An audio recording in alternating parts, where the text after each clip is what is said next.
It's my great pleasure to introduce our keynote speaker, Secretary of State Denise Merrill. As you read in your program, she was elected Connecticut's 73rd Secretary of State on November 2nd. She has focused her attention as Secretary of State on civic engagement and fostering business enterprise, aspects of the work of Connecticut Campus Compact that make her, I think, ideally suited to be our speaker today. She has also, in the course of her career, been a leading voice on education, especially civic education in our schools, both secondary and college and university. She's previously worked on Child Health and Development Institute of Connecticut as director of its training academy and consulted with the Department of Education to develop civic and law education program for students. She is a graduate of one of our member institutions, the University of Connecticut. I'm very proud to introduce her again. I think she is the ideal person to be the inaugural speaker at this occasion. Thank you.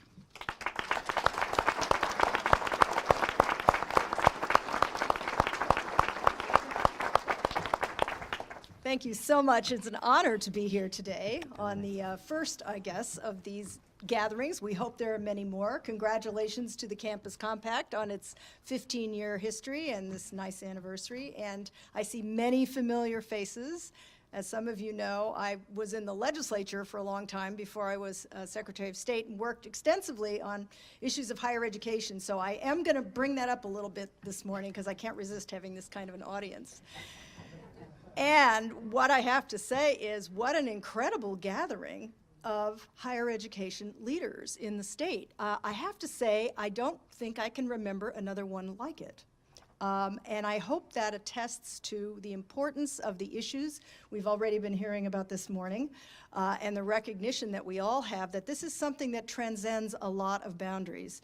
And I know that it is to some degree because many higher education institutions are located in neighborhoods where we see some of what we're hearing about this morning. And that makes it a very, very compelling issue for all of us. And of course, congratulations to the honorees.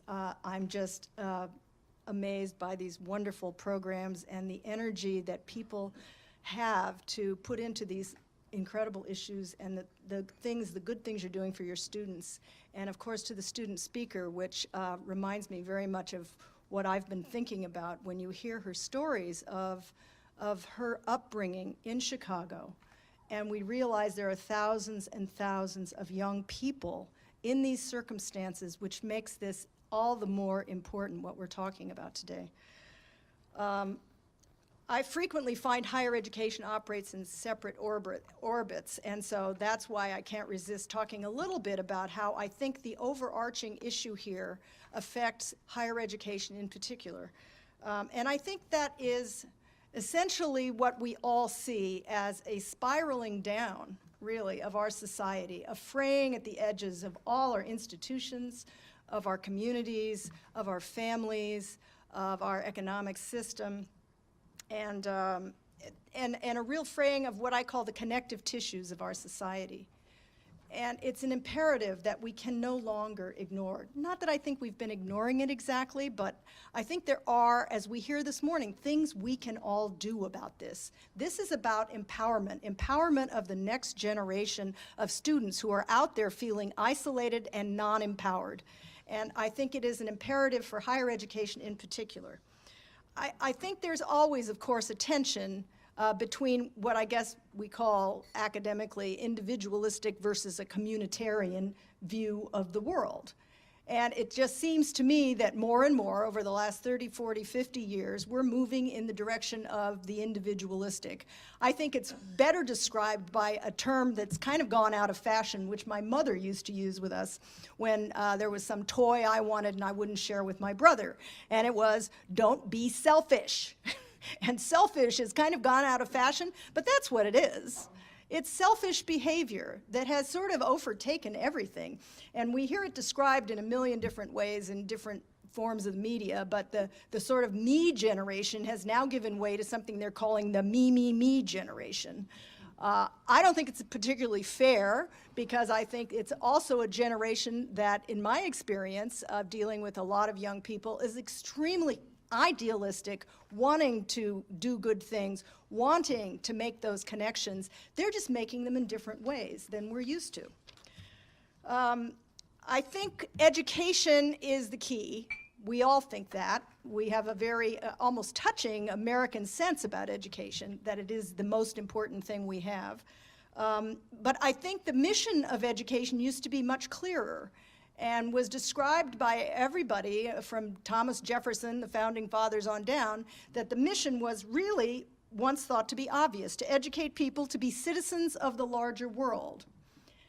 I'm not sure that mission is entirely clear anymore, as we have moved into a different kind of thinking about education, more like job training, and we're all now measured more on our return on investment, I've even heard it described as. And there are studies now that actually show, what's your return on the investment in education.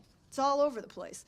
And usually that comes down to those that may, how much money you make at the end in whatever career you've chosen. But I think as you see today, even from the people who have spoken and the students whose lives you're touching, that there are different ways to measure that return on investment. And I feel kind of like these studies the way I feel about testing in education. It's sort of like, almost like if you can't lick them, join them. So I have advocated now for testing in civic education, because civics is disappearing from our curriculum in K-12. It's disappearing, I think, because it isn't tested, among other things. It's more complex than that, obviously. But I think it's very telling that the very essential mission of education is disappearing from the curriculum. And I am hoping we are making a move to bring that back, because we have to remember that our essential job is to create citizens of the world. In terms of return on investment, although it's been calculated many different ways, I would ask what the return on investment is of someone joining one of the programs from one of these people that have talked this morning about the awardees. Fields that don't necessarily carry the highest earning potential, such as social work or education, for that matter. But how do you measure a person who majors in psychology, has a 30-year career helping children in broken homes cope with their circumstances and become good students and well-rounded adults? I would argue there's a huge return on that investment. Even if one person avoids incarceration or drug treatment, you've saved millions of dollars for the taxpayer. So I hope we can start thinking in terms of the real return on investment in the kinds of activities we're talking about today, and the ultimate investment in our society. As Secretary of State, I have concerned myself with public expressions of civic mindedness. We're talking today about civic engagement and what that means and how that can help repair the damages that have been done, I believe, to our society through a whole number of new effects that are happening. Everything from different ways of communicating, different ways of traveling, where now cars take us now very far afield from neighborhoods, the mobility of our society. There's a lot of factors involved. But, of course, I'm concerned about democracy. I'm concerned about the state of our democracy. I'm concerned about the lack of civic participation in particular, although that is related to social participation, as we found when we started looking at this. And now, a lot of this, it's much broader than voting behavior, obviously. Voting behavior is probably a measure, to some degree, of people's sense of belonging to a society. But it's certainly only one of many. So we set out to find out what we described as the civic health of the state is. There's a lot of people questioning the economic health of our country. There are scads of studies about, how well are we doing economically. We measure it constantly. We hear about it every day on all the news channels. Very rarely do you hear anyone asking about the civic health of our country. And if you could describe that as a way of how are people feeling about their place in their community, in their society, in their family, and are they acting on that?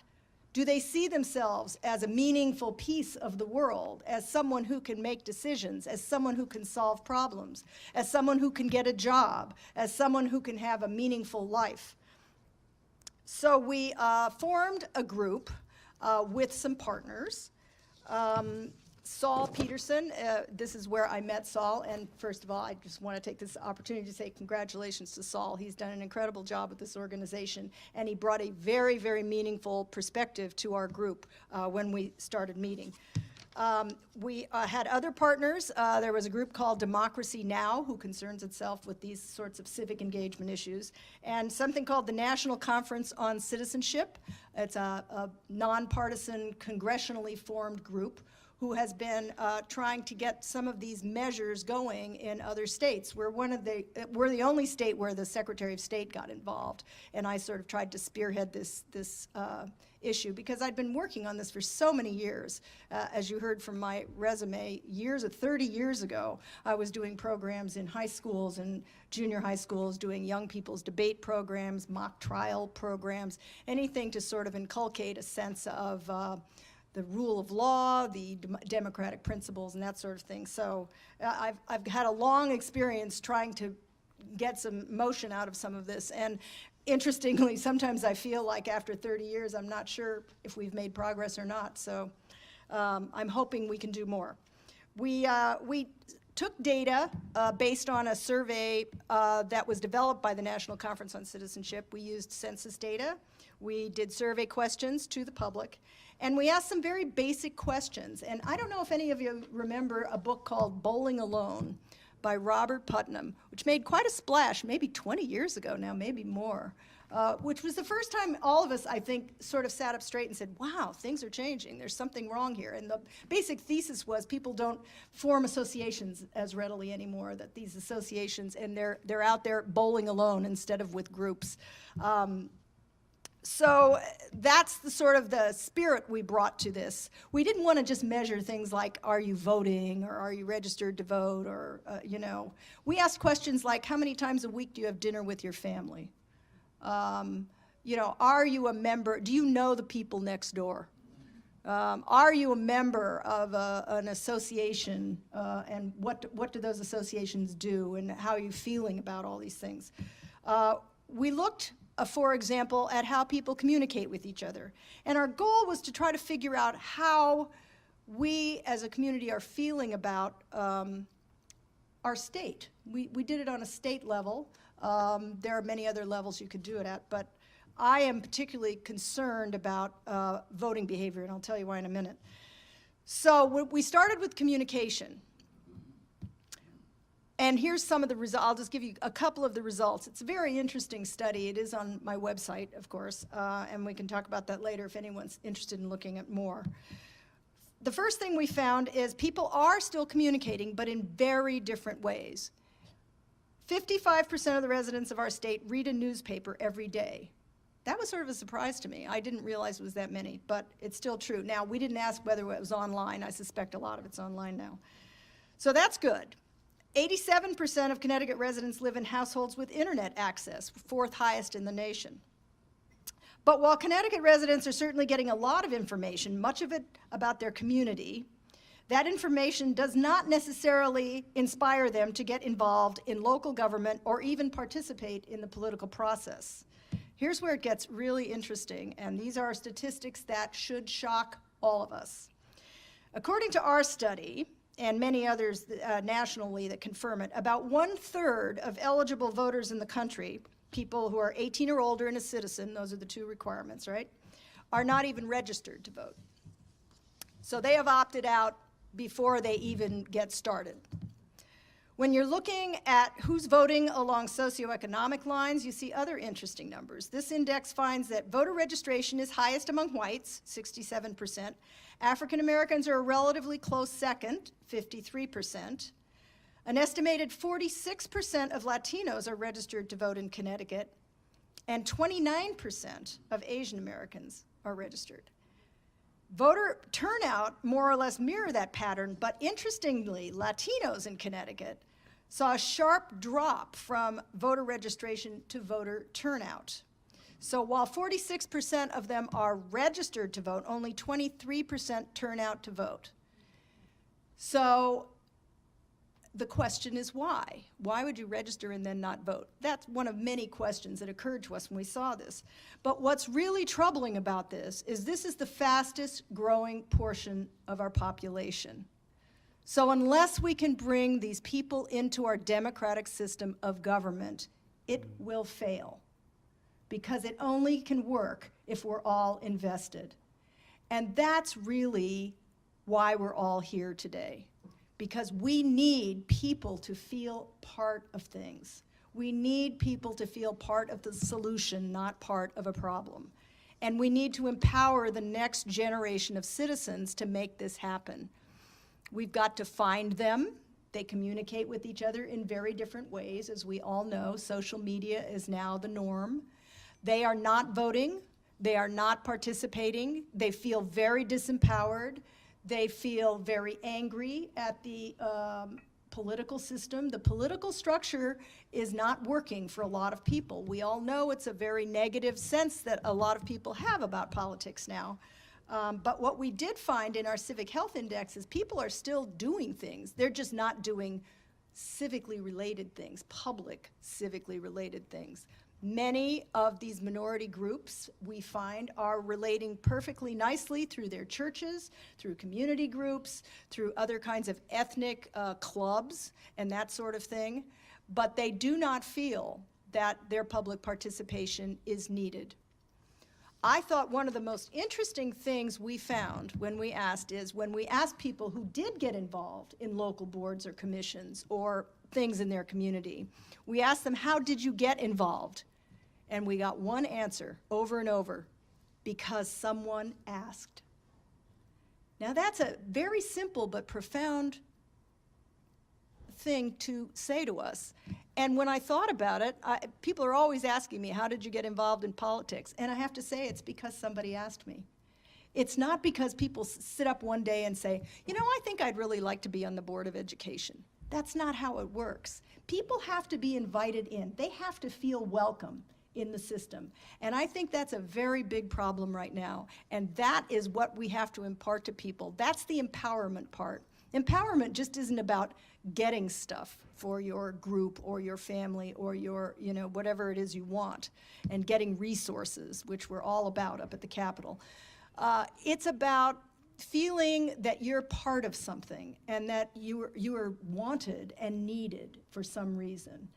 That, I think, is something very powerful that you can take away from this and think about in terms of how your actions will inform how your educational institution will act to help your communities, the communities in which your institutions reside.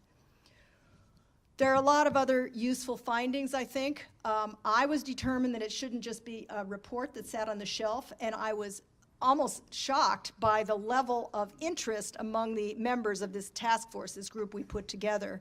There were about 30 people on the group. None of them wanted to go home after we finished the index. They were all like, now we know all this, we want to do something. And so we have, and they have remained involved. It's groups like Common Cause, League of Women Voters, members of various ethnic commissions. We had, you know, representatives from higher education. We had teachers. It was quite a broad array of groups. We've come up with all kinds of activities that we are doing to try to engage people, and doing it more creatively. There are so many great ideas on how to make this happen, but it starts at a very grassroots level. This is not something we're going to be able to come in and impose on people. This is something they have to feel. I've run across, since I've been doing this, some amazing programs. There's one called the Parent Leadership Training Institute. I don't know if anyone here has been involved with PLTI. This takes a very novel approach to leadership and empowerment, and what it does is it approaches parents, poor parents, mostly women, who want to advocate for their children. That is what they care about. They care about education. They understand that their children need things, and they don't know how to get there. They don't know how to access power. They don't know how to access the political structure. This program teaches them to be advocates for their children. And already in some cities, they've gotten new programs for their children, new schools built in Waterbury. So this is the wave, I think, of the way we have to go to try to do this, to make this happen. I think we must find a way to reach this new generation of citizens. We must continue to have these kinds of programs and honor the kinds of faculty who are willing to go out there and do these things. I think for our entire nation, it is an imperative we cannot ignore. I want to follow up on this index we've done. I think it's a useful tool for people, and I think we need to do a lot more thinking about how we inculcate those values that we started with into the next generation. They're ready, they're willing, they're able, very able, and we just need to empower them the way that this young student who talked this morning, I was so impressed that she has made that transition between I had these issues and now I'm helping someone else, and she understands the power of that. So it's a complex issue. It's not going to be easy, and I know that inculcating these values of participation and citizenship at early ages is very important, so I will continue to work on trying to get some form of civic education back into our K-12 curriculum. But my biggest fear for our collective future is not necessarily that we'll lose our democracy, but that we'll lose our common humanity, our empathy for each other. And that's what we're talking about today, really. That increasingly we'll talk to each other only electronically, and will allow the kind of social separatism that we're seeing continue to fester. And the enormous global problems that we all know we face will have no chance of solution without a common thread of human kindness. I hope that's what you will take from this today and go forth and multiply these wonderful programs and do all we all can collectively. I will certainly be trying on my end. And I thank all of you for the work you're doing, and thank you to Saul and to all of you for having me today. Thanks.